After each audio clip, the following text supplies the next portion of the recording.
In the grand city of Quantaria, 7 guardians, known as the Pillars of Measurement, upheld the laws of the universe.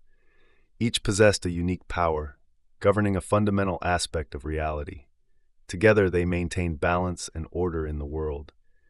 One day, a rogue scientist, Lord Chaos, sought to twist reality itself. The Pillars had to unite to stop him, proving that only through precision could the world remain stable. Lord Meter, the master of length, wielded a golden staff measuring vast distances. Lady Kilogram, the keeper of mass, ensured balance with her perfect weight. Sir Second, the timekeeper, controlled the ticking of time. Captain Ampere, the master of electricity, powered the city with lightning. Dr. Kelvin, the lord of temperature, balanced heat and cold. Sage Mole, the wise scholar, understood the essence of substances. And Duchess Candela, the ruler of light, illuminated the truth.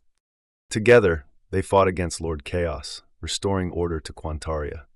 From that day forward, the 7 SI base units stood as the eternal foundation of science, guiding humanity in its pursuit of knowledge and precision.